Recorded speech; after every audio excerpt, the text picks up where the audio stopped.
Selanjutnya, sambutan dari Bapak Ahmad Wildan selaku PT Ketua Subkomite LLAJ KNKT untuk menyampaikan sambutan dan pengarahan keselamatan transportasi darat. Kepada Bapak Wildan, waktu dan tempat kami persilakan. Baik, terima kasih atas waktunya. Yang terhormat senior saya, Pak Direktur Mas Nathan Standi, serta pejabat lainnya di lingkungan BPTJ. Yang kami hormati Bapak Ibu sekalian yang hadir di sini maupun yang di Zoom, yang dirahmati Allah Subhanahu wa taala. Assalamualaikum warahmatullahi wabarakatuh. Selamat pagi dan salam sejahtera bagi kita semua. Yang pertama, terima kasih dalam kesempatan ini KNKT diajak dalam kegiatan yang sangat bermanfaat ini. Jadi memang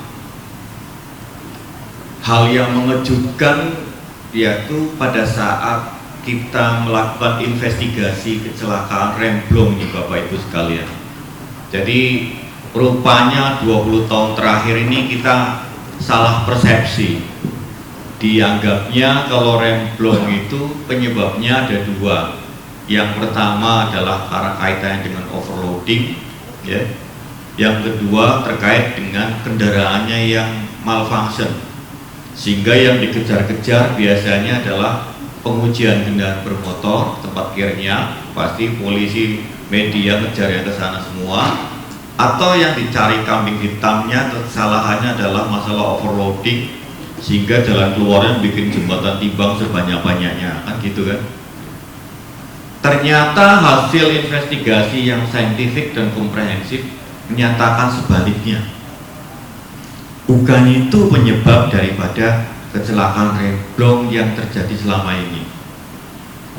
Saya sampaikan pertama gini, kalau Bapak Ibu pernah main ke Petung Merapi di sana, di Yogyakarta sana, itu tempatnya tinggi, ya, curam.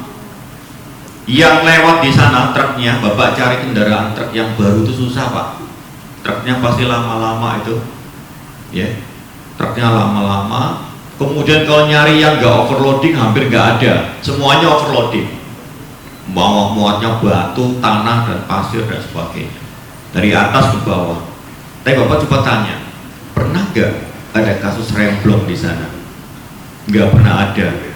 Yang ada adalah patah as atau patah baut roda ada, banyak. Tapi kalau remblong nggak. Kenapa? Karena semua pengemudi di sana pada saat melalui turunan tersebut dia menggunakan gigi rendah, dia menggunakan torsi maksimal, dia mengaktifkan exhaust brake.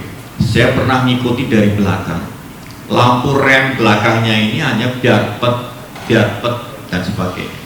Jadi dia hanya nginjak rem pada saat RPM-nya itu masuk ke zona merah, dibalikan lagi. Beda dengan yang saya lihat di Kertek Wonosobo. Saya pernah mengikuti sebuah bus, lampu belakang nyala terus. Saya bilang, wah ini hati-hati nih, ini calon pasien yang akan remblong ini. Kalau kendaraan dari atas kemudian ngerem terus, ya udah. Jadi Bapak Ibu sekalian, sebenarnya sistem rem itu ada dua yang disematkan otomotif. Semua merek sama, semua tipe sama. Satu, rem utama, tugasnya adalah untuk menghentikan roda. Nah ini efektif digunakan di jalan datar. Yang kedua disebut dengan rem pembantu atau rem pelambat, ya. Bentuknya apa? Engine brake, exhaust brake, retarder. Dia nggak bisa menghentikan tapi bisa melambatkan roda tanpa melalui gesekan. Jadi kalau kita memanfaatkan itu, resiko remblongnya nggak ada, ya.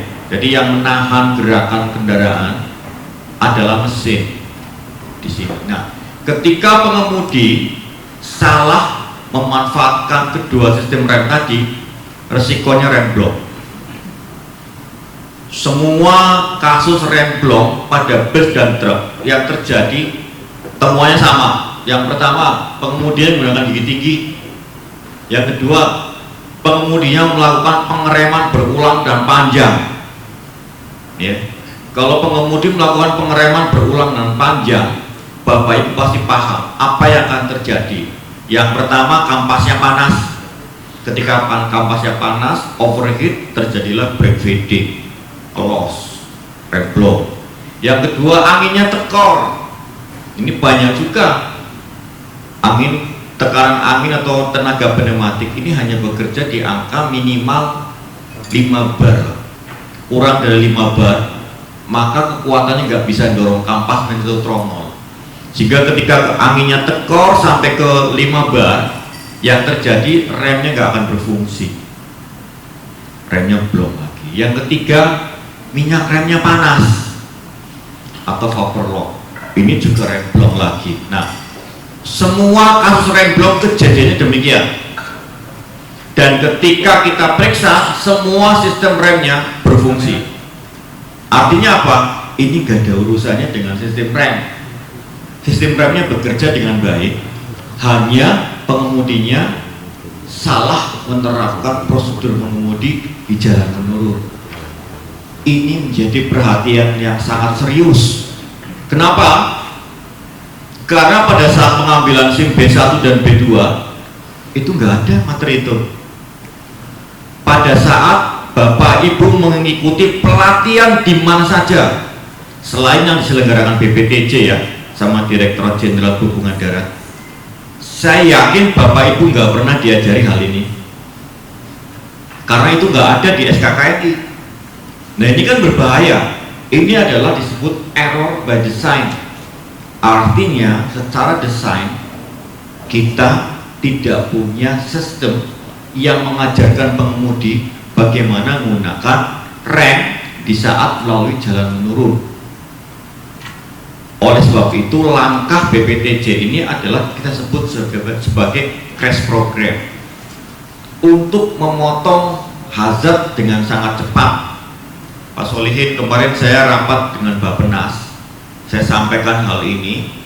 Kemudian saya sampaikan juga bahwa sayangnya Pak, anggaran BPTJ itu dipotong, anggaran Dirjen Darat dipotong.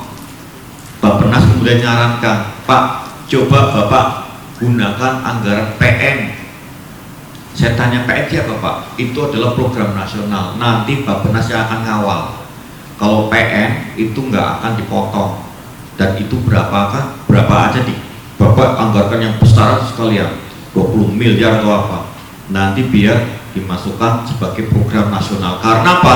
Ternyata dari 4 program nasional di sektor transportasi, salah satunya adalah keselamatan. Keselamatan adalah kebutuhan pelayanan dasar, jadi itu harus ada, sama dengan pendidikan, kesehatan, ya. Jadi di sini Pak Solihin nanti bilang sama yang bagian anggaran keuangan, usulkan untuk kegiatan terkait PN ini. Dan rupanya Bappenas juga menganggarkan setiap tahun 200 miliar untuk penganggaran pendidikan pengemudi. Nanti Bapak kapan-kapan main ke sana, ketemu dengan Pak Ikhwan, Direktur Transportasinya, kita diskusi di sana agar bisa memanfaatkan anggaran yang sudah dialokasikan oleh pemerintah ini. Nah, ini menjadi sangat penting karena terus terang saya bosan Pak. Terakhir yang di Ciamis kemarin yang meninggal 9 orang, saya diminta Pak Ketua, Pak Wilan turun investigasi. Males Pak saya. Kenapa? Laporannya saya copy aja nanti. Ya karena polanya yang kejadian gitu-gitu terus. Berapa kali saya investigasi, penyebabnya sama, rekomendasinya sama. Nanti dikiranya saya kerjanya main-main. Padahal bukan. Kenyataannya memang semua kejadian kecelakaan polanya sama. Jika kita ingin menghentikan itu gampang sebenarnya, karena polanya sama. Putus di ujungnya. Pengemudi diajari cara menggunakan tadi, bagaimana kita memanfaatkan engine brake, bagaimana kita memanfaatkan exhaust brake, kalau yang ada yang retarder, bagaimana kita memanfaatkan retarder tadi. Ini sangat penting bagi kita semua. Oleh sebab itu saya sangat mengapresiasi langkah BPTJ ini, mudah-mudahan diikuti oleh teman-teman lainnya, dan sekali lagi Bapak upayakan mendekati Bappenas untuk membuat program ini agar di tahun-tahun mendatang masalah remblong ini bisa kita minimalisir lah. Bapak kalau lihat kejadian kecelakaannya, bagaimana korban itu meninggal, mengenaskan Pak. Saya terus terang hampir setiap kecelakaan itu saya ada di sana. Saya wawancara langsung dengan orangnya, korban dan sebagainya.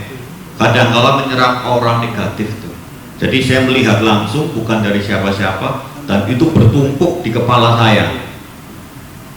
Sehingga saya pengen cepet-cepet ini jangan terjadi lagi lah. Apalagi kalau sampai kecelakaannya menabrak orang yang nggak ada urusannya dengan kendaraan. Seperti di Kertek Wonosobo, di FO Kretek. Itu nabrakin orang-orang yang lagi di jalan. Ya di Cibubur kemarin lagi berdiri lagi apa, ditabrakin, orang lagi belajar ditabrakin. Pengemudinya nggak salah, orang itu remnya blok, nggak sengaja nabrak. Dan yang di sana juga berada di tempat yang salah. Nah ini menjadi kita perhatian, jangan sampai ini terjadi terus-menerus sehingga nanti akan meresahkan warga kita.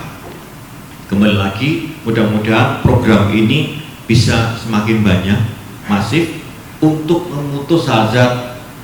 Satu-satunya untuk menghilangkan remblong di Indonesia adalah memberi pendidikan dan pelatihan kepada pengemudi bagaimana menggunakan rem di jalan menurun, serta melakukan pre-trip inspection untuk pemeriksaan sistem rem sebelum berangkat, apa yang harus dikerjakan dan sebagainya. Mungkin itu Pak Solihin, Pak Tatan, dan teman-teman sekalian bisa kami sampaikan. Terima kasih sekali lagi, saya sangat respect dan sangat berterima kasih BPTJ termasuk institusi yang sangat perhatian terhadap rekomendasi KNKT. Demikian, terima kasih. Wassalamualaikum warahmatullahi wabarakatuh.